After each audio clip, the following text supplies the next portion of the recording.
Hey everybody, welcome back to the Dungeon Dive. Daniel here. I hope you're doing well, and if you're not, I hope you are soon.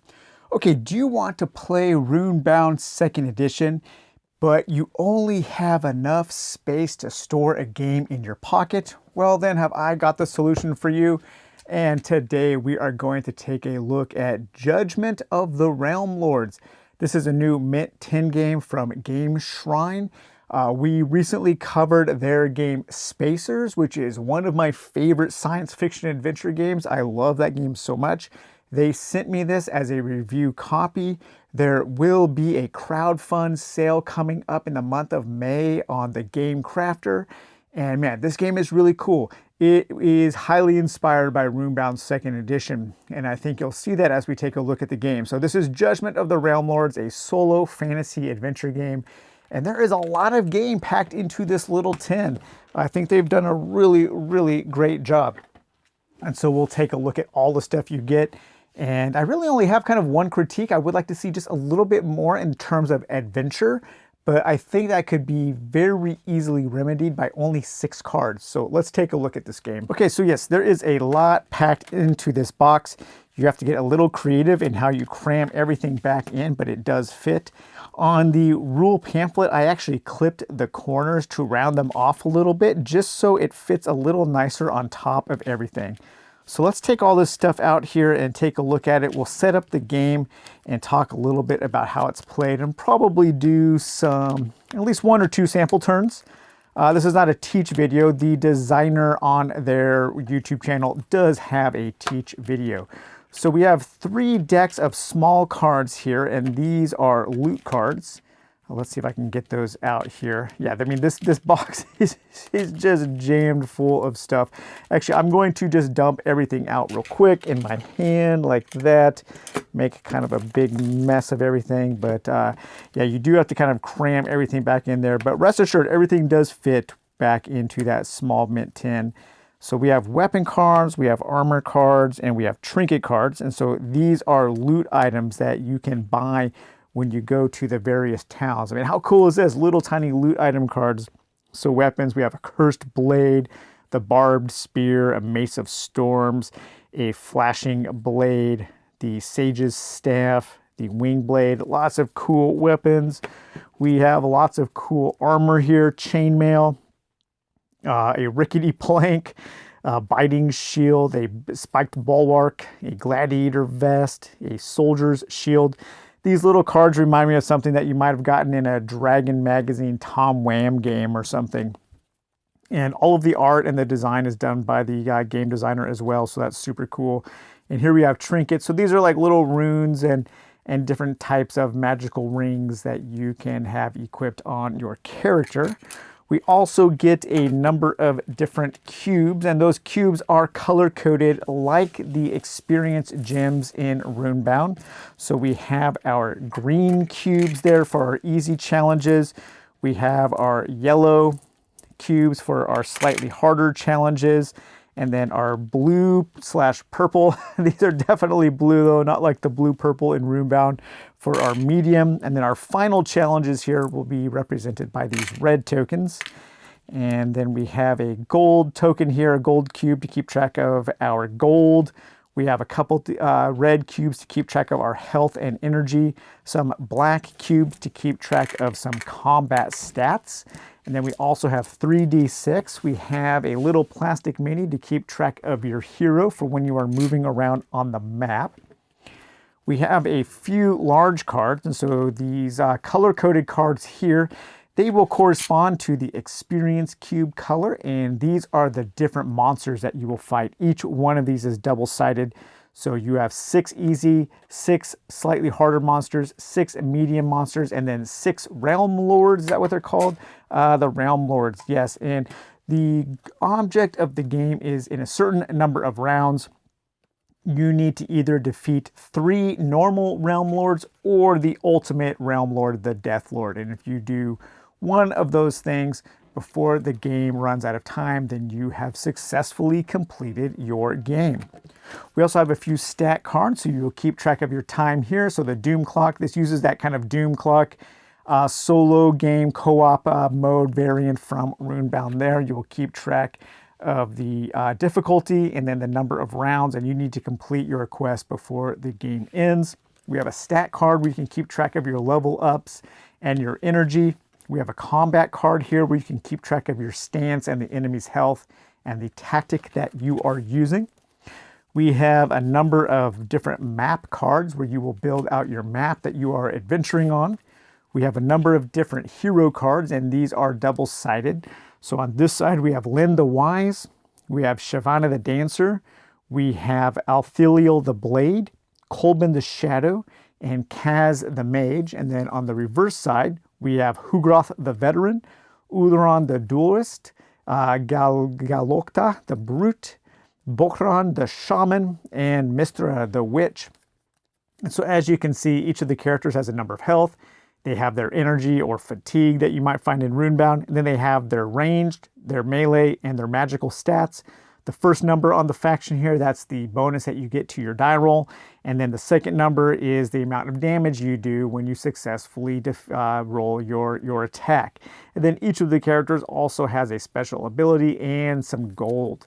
So to create a character, let's take our character. We will shuffle these up at random. And 1, 2, 3, stop. All right, so we are playing as Hugroth the Veteran. So 5 health, 3 energy. Once per turn, you may spend 1 energy to re-roll a combat roll. And each of the characters starts with 3 gold. You can take this and you can keep track of your levels. As you level up, you can keep track of what level you are on. And then we start with 3 energy. Energy can be spent for a number of things. It's kind of like a currency, like in Runebound. And we start with 5 health. And so that is our character. We will set our character off to the side. We also have 6 different enemy cards. And these enemy cards are an enemy type. And so these will modify the enemy. So let's say we were fighting a plague rat.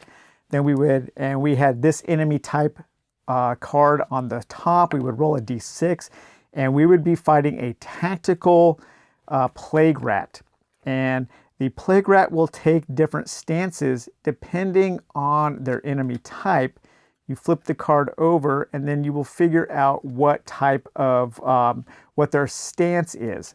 And the stance is here. We have melee, we have magic, and we have ranged. And those are kind of orientated in a rock, paper, scissors. And that will give you advantage or disadvantage depending on what you have chosen and what the enemy has chosen.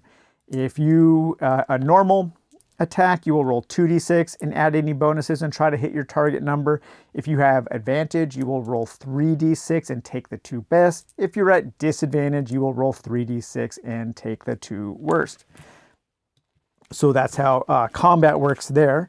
Now, as far as setting up our map here, we have a number of different map cards. So we have 6 cards that have towns, that have settlements.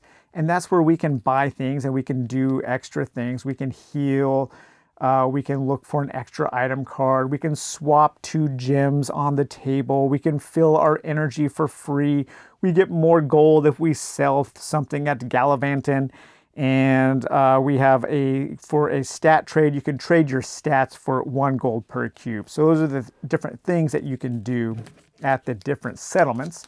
But your other map cards are divided into different regions. So we have crags and mountains, and each one of those takes a number of movement points to move into. Crags and mountains, plains and deserts, swamps and woods. And so those are all of the terrain. So we're going to shuffle these up. And we want to build a grid of 3 across and 6 down. And because these cards are split into 2, we will end up with a 6x6 terrain grid. And in each row and each column, there can only be 1 settlement. And so each time you build your map, it will be a little different. I will have to zoom the camera out a little bit so we can get this all on screen, and I will do that now. Okay, so let's build our map here. So we need a 3x6. I'll draw this one, 2. I like to keep my settlements separate, and then I just lay them out like that and then put the settlement where it kind of needs to go, according to the rule of having only 1 settlement per row and column. Okay, so we've got that there. One more here. Let's see, we will place that there. And we have our settlement right here. Let's see, we don't have a settlement there yet in that row, or that column in that row. And then our final, we have the war camp. We'll place that over here, and then that there and that there. So there is our map that we will be exploring. And we can place our Doom card up here. We will start at medium at 11. Every turn, at the end of each turn, you roll 2d6. If you roll that total or higher, you tick down on the Doom track. If you don't, you tick down on this on the time tracker. And so it gets easier and easier to move the Doom each turn. Now we have to pick our starting location, and we do a 2d6 roll. So we have 1. So we'll be in this column at spot 3. We can't be at spot 3 because that is a settlement. Spot 2. So we start here in the swamps. So that's where we're starting. We'll place our character there. And we'll place our enemy cards over here. I'll place my character card over here so you can kind of keep... Actually, we need to keep our items over there. So I'll place my character over here. We can place our combat card here because we will need to keep track of the enemy's combat stance. And then we'll take our item cards, and for each one of these, we pick 2 from each of these stacks. So I'll take 2 trinkets, I will take 2 armor, and I will take 2 weapons. And then we will give each one of these a shuffle, and we'll put that into the row over here. And that shows us what is available to buy, the starting item that is available to buy at each of the settlements. And when we visit the settlements, we can pick 2 other items. All right, so Ryan's Rest has the Ring of Strength. We have here, Marketon has the Crystal Staff. The House of Erm has the Short Bow. The Windhome has the Hero's Garb, and Gallivanton has the Ring of Hate, and the War Camp has the Tower Shield. Now my character, if we look at my character's stats, I have a +0 in magic, so this character's not very good at magic. My main stat is melee, which gives me a +2 and 2 damage, but I'm also not too bad at range, which gives me a +2 and 1 damage. And so you want to think about your stats as you are looking at the items that are available. We'll take our enemy stance cards and put those over there. And then we randomly place out our cubes by giving those a quick shuffle in the box. And then we start by laying them around our character and building out. And we don't put any encounter cube in our starting location or in any of these settlements. So we'll just start by placing them like this. Just kind of like not looking in the box as you're drawing them out. Because there is a little bit, you know, this randomization of the experience cubes and the encounters. And then you do kind of have to think about how you are going to be traveling around the map. You know, kind of like Runebound. This is a little bit of a pressure luck game because you kind of need to know when you want to move into those harder encounters. But you probably want to start the game with some easier encounters just so you can survive a few things and get some experience points. Okay, and one more there. All right, so I think everything is now set up for us to play a game of Judgment of the Rune Lords. Okay, so here's my character here. I have 3 gold. And let's set out. So when you are at full health, and I am at full health now, I have my full health of 5. Let me move that back, and I have 3 energy. When you're at full health, you roll 2d6 for movement, and you can take the best result. So I have a 6 and a 1. So I probably want to take that 6. There is an easy token here that we can take, or we can move down to the House of Elm. And we could actually buy this short bow for 3 gold because we do have 3 gold. And that would give us another +1 to attack with range.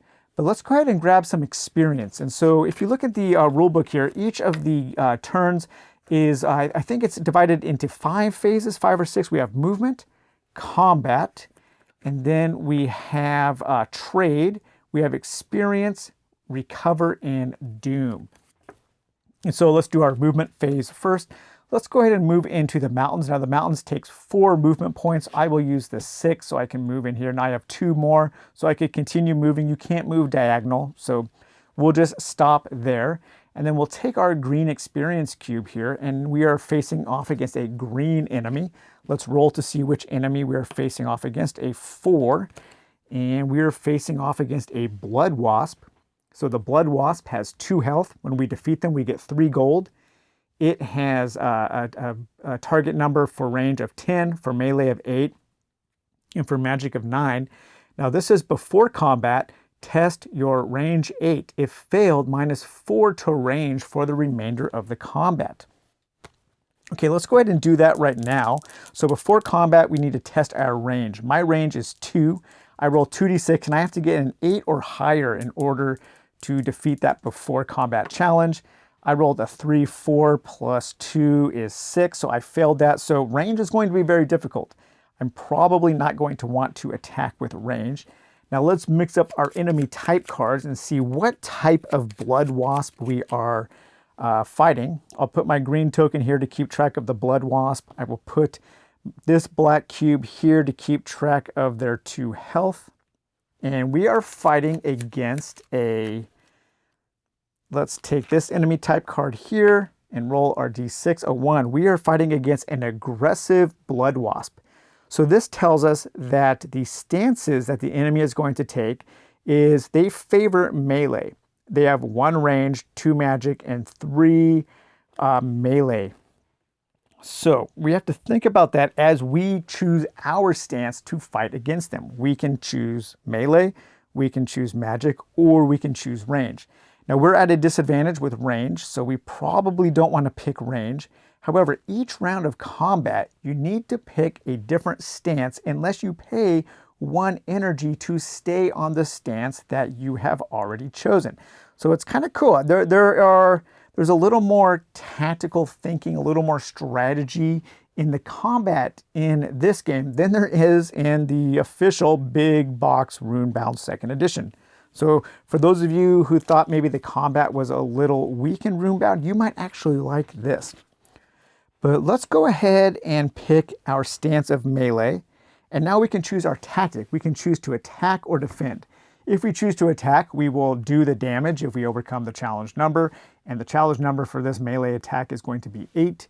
And if we choose defend, we get to add a +1, but we do 0 damage. And so if we hit that target number, then we just don't take any damage. And so let's see here. Let's go ahead and do an attack. So we're doing our melee attack. And then now we will take our next card and we will see the stance that the enemy takes. And their stance is going to be they were aggressive. And so their stance is melee. And so this is melee versus melee. So neither one of those counters each other. And so we will roll 2d6. We will add our melee score of 2. And we need to get an 8 or higher in order to do 2 damage. And we have a 4, 5, 6, 7, 8. So we have an 8 or higher. We do our damage. That is 2 damage. So we kill the blood wasp and we get 3 gold. So 1, 2, 3. And we also gain this as an experience point. And that is worth 1 experience point. It takes the level that you are going to in experience to level up. You can get change if you have any spent experience points, but we don't have any spent experience points right now. So let's take our enemy cards again. We'll shuffle those up because we are done with that attack. And so after combat, then we go to our trade phase. If we were in a city, we could trade, we could buy gear or sell gear. We are not. And now we are in our experience phase. So we have 1 XP. I'm at level 0, so it costs 1 XP to level up. Now I can level up my energy, and that'll give me 2. I can level up my health for 1, or I can level up one of my stats, either ranged, melee, or magic, and that'll give me an additional +1 to attack. I think I want to level up my XP or my energy, and that'll give me 2. So that'll bring me up to 3, 4, 5. So 6 is now my top energy. And so we will place that there. And I believe you gain 1 energy when you level up as well. So right now I have 4 energy. Energy is very important. It's a very important resource because it can help you pick better stances to fight the enemies, and it is also used to do some special abilities. And I can also use it as my special ability to spend 1 energy to re-roll a combat roll. Okay, so now we do our doom check, and the target number here for the doom is 11. So if I roll an 11 or higher, the doom clock ticks down, and a 4, nope. But now the tracker goes down to 10, so the next round will be a 10 or higher for the doom track. Okay, so we do have a lot of gold. Let's go back to our movement phase now. And I'm at full health, so I can roll 2d6 and a 3 and a 2. Okay, so I can move back to the swamp, but there's nothing there. I can move up to Ryan's Rest and see what is available there. I can move into the desert for some more XP.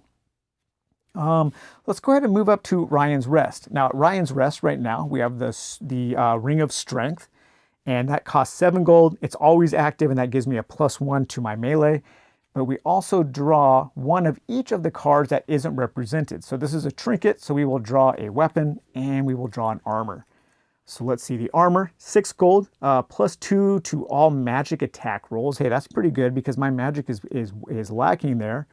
Or we have the Soul Render, very, very strong weapon at 11 gold. This you have to exhaust to use, so you can only use it in once per round of combat. And this is with melee or magic. After a successful attack, exhausted, deal 3 more damage. Man, that's super powerful. But I think I'm going to balance out my character. I'm going to spend 6 gold, and I'm going to buy these Sage's Robes. So that'll give me, now I have a +2, +2, and +2. Okay, that's pretty good there. Okay, so we did our trading phase. We don't have anything else to do. I will do our doom phase and 5, 6, 7. So we overcome that. So now that ticks down to 9. And then we can continue moving. So I have my full health and so on. So I could continue moving 3, 8, or 5 or 3. I can move down here. The mountains are really hard to move through. So that's 4. And I don't have enough movement. So then you would have to do another doom phase and so on. And you are just kind of looking to kind of move through a few greens and move on to the yellows and blues and finally a red to try to defeat either 3 of the normal realm lords, or if you roll a 6, you can defeat the Death Lord there. But this is a really cool little adventure game. I mean, there is a ton of game packed into this tiny little tin. This feels like a full-fledged big adventure game. I mean, this does give me that Runebound feel in this tiny little box. What a brilliant design. I think this game is fantastic. And I think a lot of people, especially viewers of the Dungeon Dive, you guys are going to really like this game. We get a whole bunch of different characters. Now, one thing I would like to see, one thing that I think could really push this game over the edge is a little bit of, or some random events that could happen. And what I think we could do is, because we have, let's see, we have swamps, mountains, crags, deserts, plains, and forests. So we have 6 different terrain types. So if we took 3 cards and each side of that card had one of those terrain types with 6 random events, then when you moved on to, let's say, the desert, you could draw your desert card, and then before you have an attack, you could roll a d6, and if you rolled a 1, then you would have a non-combat encounter, or you would have something else to do in order to gain that experience. And the challenge could be augmented by the color of the cube. This could be, it could be, okay, like if you were into the desert and you got lost and you had to search for an oasis to find some water, that would be one of your challenges. And it could be a challenge of 7 plus X, and X would be modified by the color of the gem. So a green would be an easier challenge, so that would be a +1, a +2, +3, and +4. So here it would be, what did I say, a 7 plus X is a green is 1, so it would be an 8 challenge. And then it could tell you this would be a probably some kind of strength challenge, trying to survive in the desert. So you would do melee. So a melee of +2, and I have to get an 8 or higher in order to survive the desert, or else I would lose some health. And if you overcome that challenge, then you would gain that experience just as you would in combat. And you could augment that by having it be a random encounter on a 1 or a 2 or just a 1 on a d6. And I think that would be an amazing little expansion. That would only need 3 cards, double-sided, one side for each of the different trains, with 6 little random encounters that you could have, just to give the game that little bit more of variety that would completely push this over the edge to be something super, super cool. So I don't know. Maybe think about that. Maybe I'll make that expansion my own on my own and see how it goes. But yes, I think Judgment of the Realm Lords is super cool. I cannot believe how much game is packed in this little tin. It's affordable, and there is going to be a crowd sale in May.